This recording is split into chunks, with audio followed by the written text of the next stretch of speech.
Saludos. Continuamos hablando de los problemas éticos en torno al embrión humano. Hablaremos en esta clase de la implantación y la gastrulación. Entre el quinto y el séptimo día, las células exteriores del embrioblasto comienzan a invadir la pared del útero. Es el proceso de anidación, o también se le ha llamado implantación del embrión, que habrá concluido hacia el 14º día, el día 14, cuando la masa celular estará totalmente incrustada en el tejido uterino, ¿verdad? Ahora, mientras el blastocisto completa la implantación o anidación, se inicia un proceso en el que el embrioblasto sufre una marcada diferenciación llamada gastrulación, ¿verdad? Mientras se está completando, repito, mientras se completa la implantación, se va a dar otro proceso, ¿verdad? El proceso de la gastrulación en el embrioblasto. La pregunta, ¿qué es gastrulación? Bueno,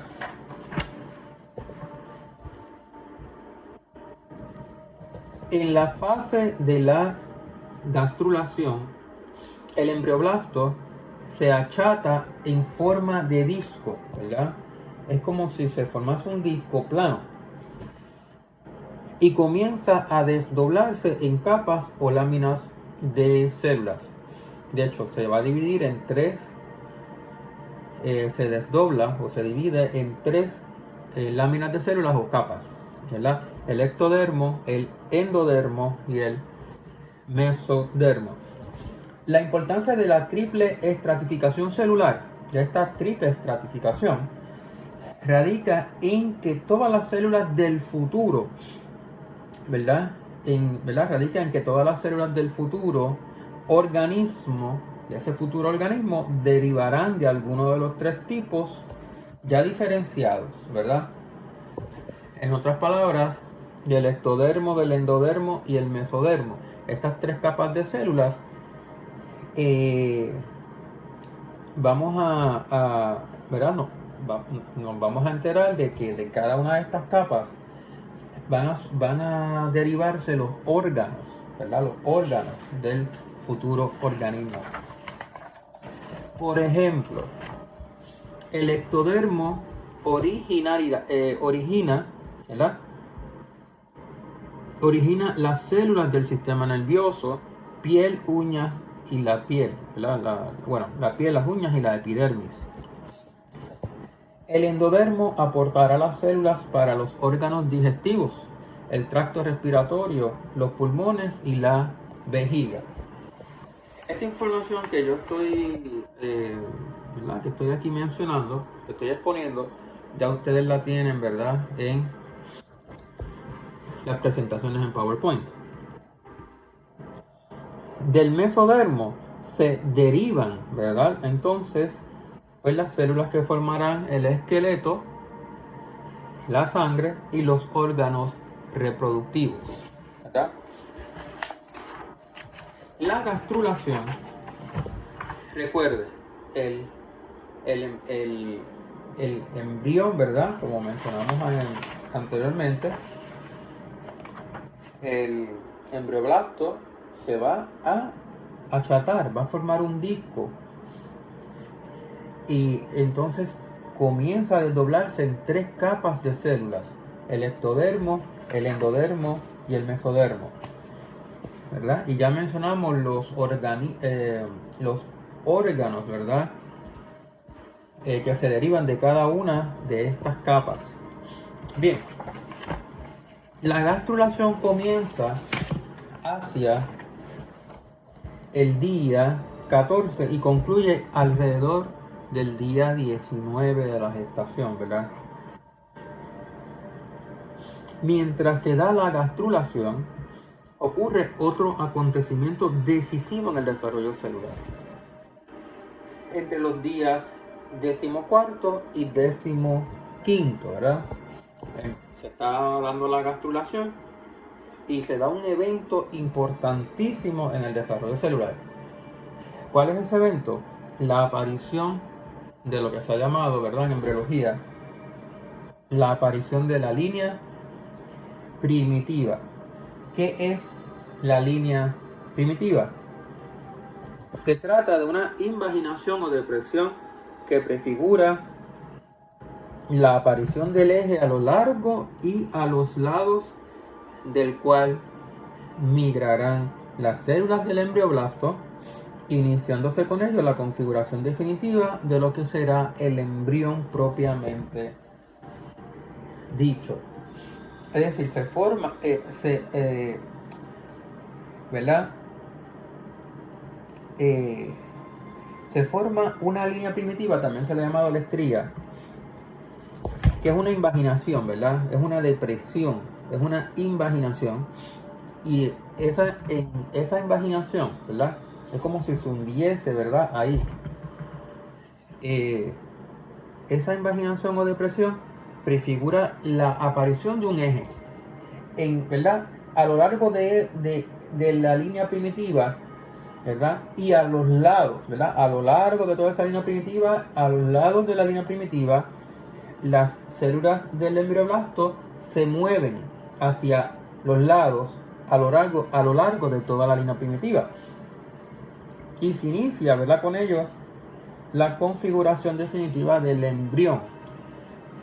Y ya se puede decir, si aparece una sola línea primitiva, ya se puede sostener que el resultado de todo el proceso de embarazo será un único individuo, un único ser humano, un neonato.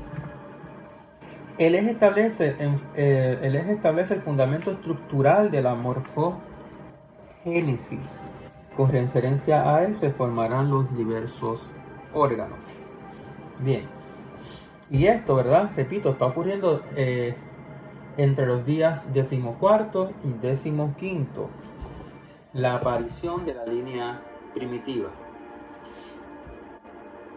Y recuerde que eso es una invaginación, ¿verdad? Es una depresión, ¿verdad?, en el embrión, ¿verdad?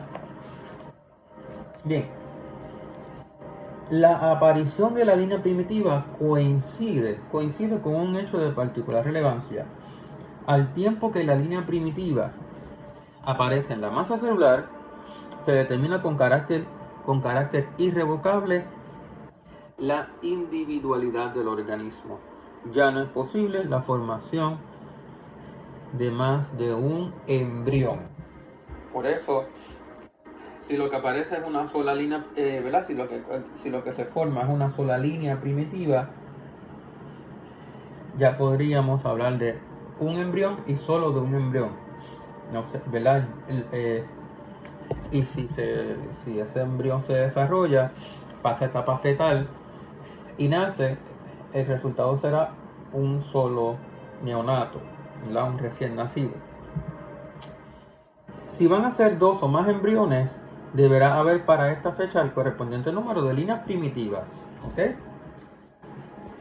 Este comentarista, Echevarría, dice lo siguiente, y es muy interesante.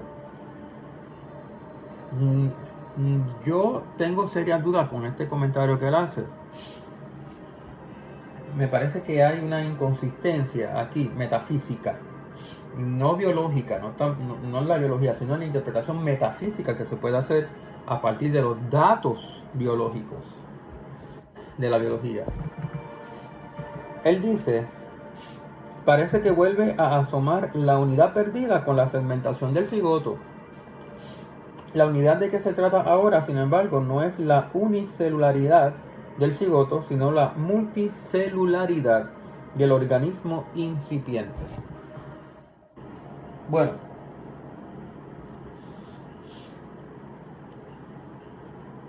el cigoto se puede hablar de él como una unidad. De hecho, se puede hablar del cigoto como una entidad unicelular. Pero esa unidad se pierde, dice, ¿verdad? Parece que se pierde esa unidad. cuando comienza la división celular, la segmentación del cigoto, que se empieza a dividir, cuando empiezan a aparecer los blastómeros. Pero dice, sí, pero ahora, en este momento, ¿verdad? En la gastrulación, cuando aparece esa invaginación, esa, ¿verdad?, línea primitiva, ya si lo que se marca es una sola línea, en el embrioblasto, ¿verdad? Si lo que se marca que se ha achatado, recuerde que se ha achatado y se forma una línea. De esto hay múltiples fotos, ¿verdad? En internet la pueden buscar, ¿verdad? Del desarrollo del embrión en esta etapa del día, el día 14, día 15. Él dice, esa unidad perdida parece, ¿verdad?, que vuelve a asomarse, porque ya es prácticamente definitivo que si lo que aparece es una sola línea primitiva, que el resultado de este proceso, de todo el proceso de embarazo, será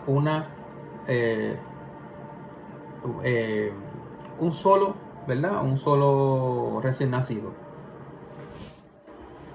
un solo hijo o una hija. Pero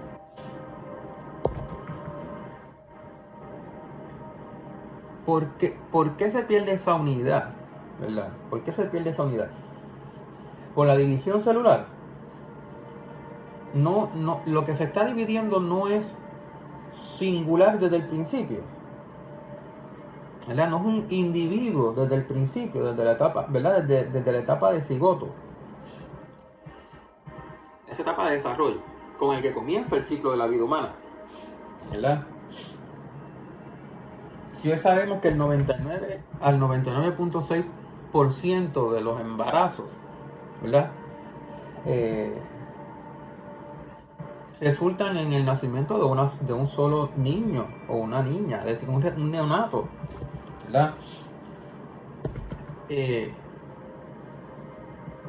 No es el cigoto un individuo, no se le puede reconocer individualidad, ¿verdad? Entonces la pregunta es, ¿qué es individuo?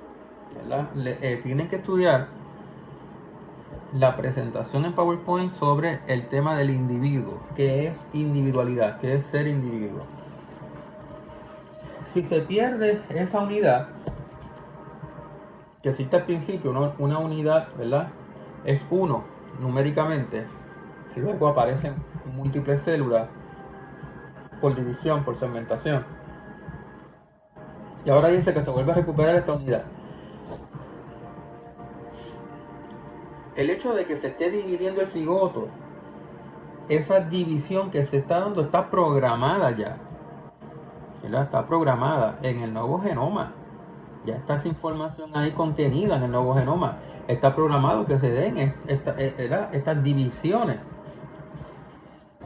Y se dirá, pero es un conglomerado de células. Sí, es un conglomerado de células que resultan, ¿verdad?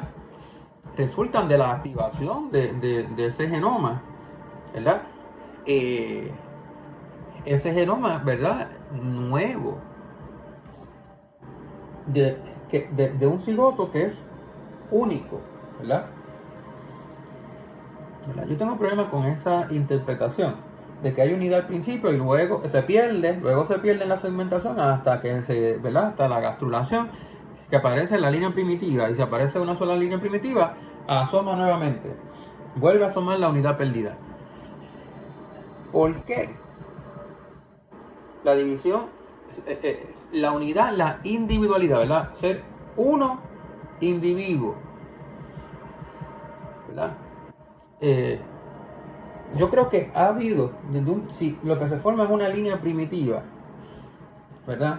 Si eso es lo que se forma, las etapas anteriores que llevan a esta etapa, ¿verdad?, que llevan entonces a esta invaginación, y todo esto es un proceso controlado, programado, ¿verdad? Está programado. Esas etapas, si retrocedemos, ¿verdad?, y ahora decimos que asoma nuevamente la unidad, no sé, esa unidad nunca se perdió realmente. Esa unidad se mantuvo en los días anteriores al día, ¿verdad?, a la gastrulación, en que aparece la línea primitiva. es que se tienen que dar unos pasos y así es el mecanismo de reproducción, ¿verdad? En este caso, de desarrollo del embrión, ¿verdad? Con mecanismos que se están desatando de desarrollo, que permiten el desarrollo del embrión. Se dan unas etapas, ¿verdad? Y permiten, ¿verdad? Si se dan las etapas, ¿verdad? Dentro de unos parámetros, ¿verdad? De unas condiciones idóneas para que se llegue a la gastrulación y que aparezca esta invaginación, esta depresión, ¿verdad? Esta invaginación, esta línea primitiva. ¿Por qué decir que se ha perdido la unidad ¿verdad? Después del cigoto que comienza la segmentación hasta el día 14-15? ¿Por qué? ¿Verdad? Porque a mí no me hace mucho sentido esta interpretación. Me parece que si lo que aparece es una línea primitiva, es un individuo el que se está desarrollando. Ya es obvio que se le puede reconocer individualidad, que él dice que aquí ya en esta... Fíjense, es interesante porque esto usted está diciendo que sí se le puede reconocer individualidad. Ya, cuando aparece la línea primitiva, si aparece una, ya se puede decir que hay un individuo, ¿verdad? Ya hay individualidad. Pero, y hay una unidad, ¿verdad? En sentido numérico, hay una individualidad, pero es que esta individualidad no se pierde. No se puede decir que se pierde y aparece y asoma nuevamente en la gastrulación, ¿verdad? Cuando se traza la línea primitiva, ¿verdad? Esta línea primitiva, o la estría primitiva, no se perdió nunca. Nunca se perdió esa individualidad, porque se está dando un proceso programado, ¿verdad? Que está, ¿verdad? En el genoma.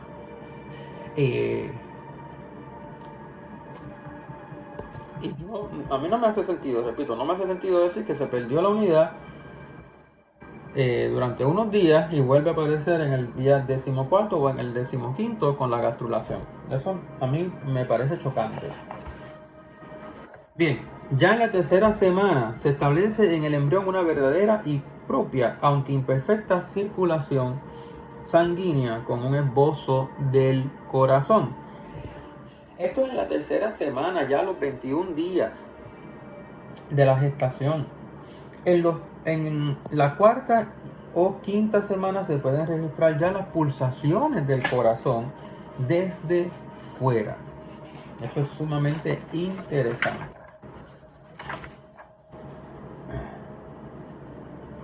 Bien.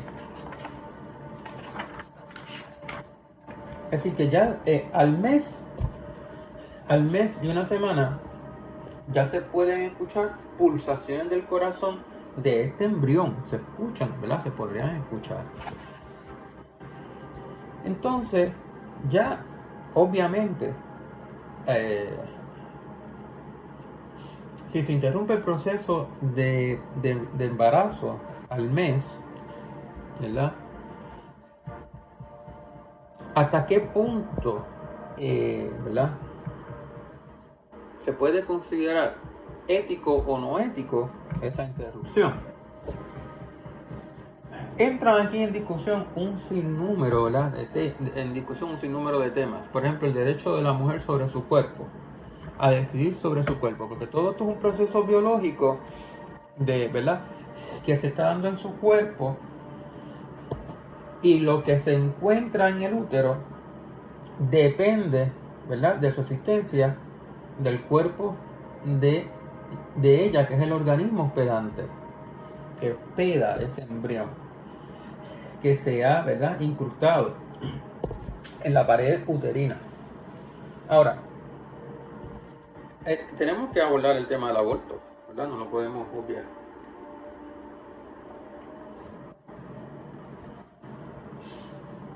Si reconocemos que hay un individuo, ¿verdad? Para mí hay un individuo desde el cigoto. Se puede hablar de una individualidad y adjudicarle individualidad por el hecho de que en el cigoto tenemos un nuevo genoma. Tenemos una información genética singular, propia de esa célula. y ya me atrevería a decir que hay un individuo ahí, ¿verdad? Individualidad. Eh, si es el argumento de la dependencia, pero es que depende del cuerpo de la hembra, donde se encuentra. Mire, va a depender mientras esté dentro del cuerpo, ¿verdad? Del organismo hospedante, que será la hembra humana, su madre, va a depender eso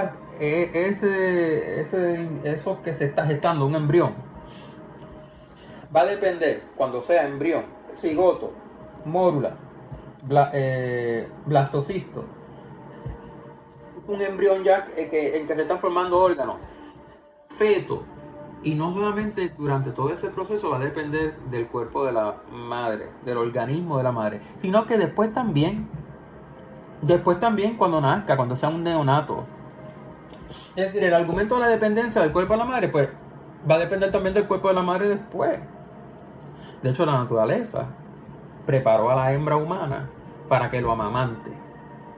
Así que el argumento de la dependencia de que está en el cuerpo de la hembra y va a depender del cuerpo de la hembra durante todo ese proceso, por lo tanto, la hembra tiene derecho sobre su cuerpo. Yo no estoy diciendo que no, y no quiero que piensen ahora, el profesor Canting es más conservador. El profesor Canting nos ha venido con un argumento ultraconservador. No, es que el argumento de la dependencia no parece factible. Porque obviamente después cuando sea neonato, si ese embrión llega a etapa fetal y luego nace, tan pronto nazca, va a ser ese ahora neonato que cambia el nombre y concepto.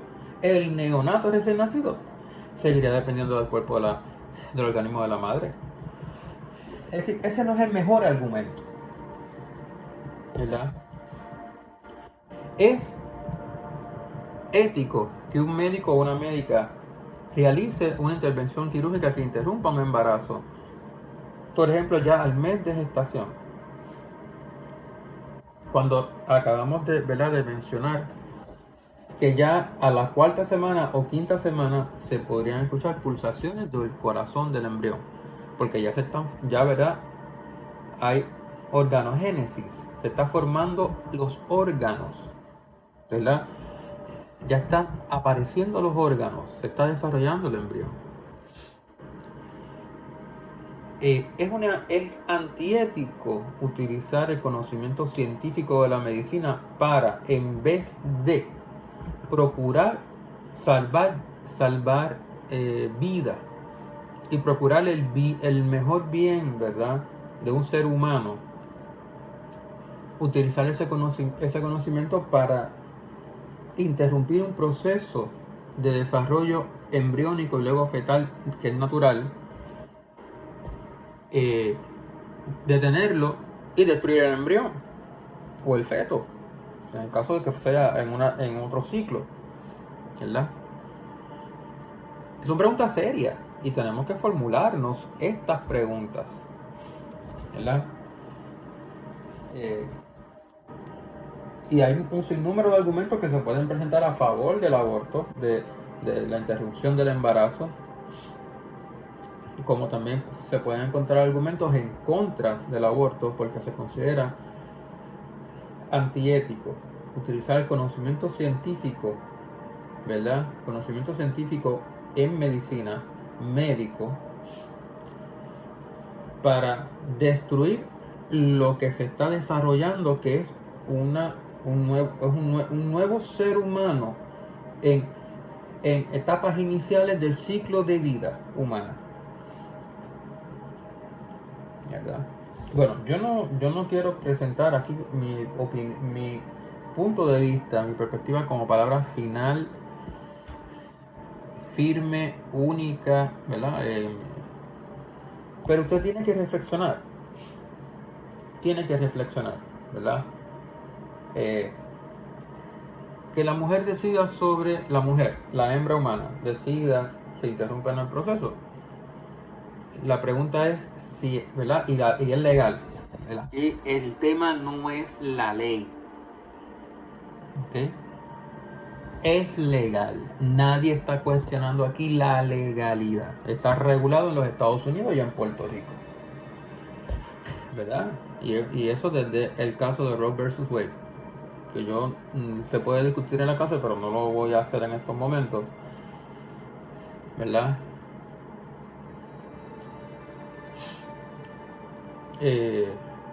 No me interesa la perspectiva legal en estos momentos, estoy desde la perspectiva puramente ética. ¿Qué es legal? Sí, es legal. Y eso es un derecho que se le ha reconocido a la mujer, ¿verdad? A determinar lo que ocurra en su cuerpo, ¿verdad? Está regulado, ¿verdad? Tampoco es totalmente libre. Va variando de un estado a otro, ¿verdad? De los Estados Unidos, incluido Puerto Rico. Porque aplica acá, ¿verdad? Las decisiones del Tribunal Supremo Federal. Bien, pero usted llegue a sus propias conclusiones, ¿verdad? Llegue usted a sus propias conclusiones. La experimentación con embriones, entonces, ¿es inmoral o no es, es inmoral o no lo es? ¿Es ético experimentar con embriones? Se está haciendo hace décadas. Hace décadas que se está experimentando con embriones. Ya es un hecho. Tampoco estamos cuestionando si se está experimentando o no, por favor. Sí se está experimentando con embriones hace décadas. La pregunta ¿es ético experimentar con embriones y aquellos embriones que no sean finalmente utilizados, destruirlos? ¿Verdad? Cuando son embriones humanos. Estamos hablando de embriones humanos, no estamos hablando de embriones caninos ni felinos. A un embrión felino yo no le puedo reconocer posibilidades humanas personales, ¿verdad? El ciclo de vida del embrión canino no es el ciclo de vida del embrión humano, ¿verdad? No son aunque son ciclos de vida, ¿verdad? Son distintos.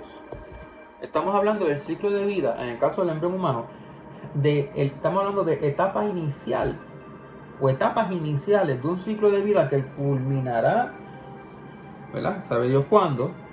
Usando esa expresión coloquial, ¿verdad? Pero culmina con la muerte y puede culminar luego de nacer, ¿verdad?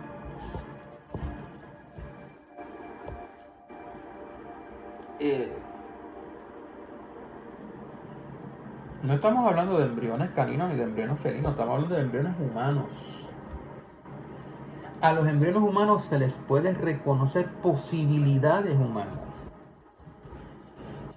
Posibilidad de hacerse. Del felino no. Del embrión felino no, ni del embrión canino tampoco. No tienen las posibilidades que tiene un embrión humano. El embrión humano tiene posibilidades humanas. Y al destruir un embrión humano, estamos destruyendo a un ser, a una entidad que tiene posibilidades humanas. No es lo mismo que destruir el embrión de un canino, que no tiene posibilidades humanas. El canino, ¿verdad? Ese embrión canino, si se desarrolla, llega a etapa fetal y luego ¿verdad? Nace, no tiene las posibilidades de un ser humano, ¿verdad? Que nazca y dentro de unas condiciones idóneas pueda realizar vida, pueda crecer, pueda llegar a ser adulto y haber hecho de sí mismo un proyecto de vida. Eso yo no lo puedo decir de un perro ni de un gato, ¿verdad? Ni de la Drosophila melanogaster, de la mosca, tampoco. No tienen esas posibilidades, ¿verdad? Pero un embrión humano, sí, ¿verdad? La posibilidad, por ejemplo, de ser racional y que en algún momento se manifieste esa función de razonar, esa operación de razonar, esa posibilidad no se la puedo reconocer a un embrión canino, pero a un embrión humano esa posibilidad que puede darse en el futuro yo sí se la podría reconocer al embrión humano. Al embrión humano sí. Yo puedo decir, esto es un embrión humano y existe la posibilidad de que si se da el desarrollo de este embrión en unas condiciones idóneas, pasa etapa fetal, nace, ¿verdad? Y ese neonato sigue desarrollándose con el paso de los años, existe la posibilidad de que sea capaz de razonar en un futuro. Fíjense que eso usted no lo puede decir del embrión del canino, ni del felino. No pueden hacer vida personal, en vida en sentido biográfico. El perro y el gato no pueden hacer vida en sentido biográfico, no tienen esa posibilidad de vida en sentido biográfico, ¿verdad? Y aquí es que viene entonces, ¿verdad?, el problema ético. Eliminar un embrión es eliminar posibilidades humanas.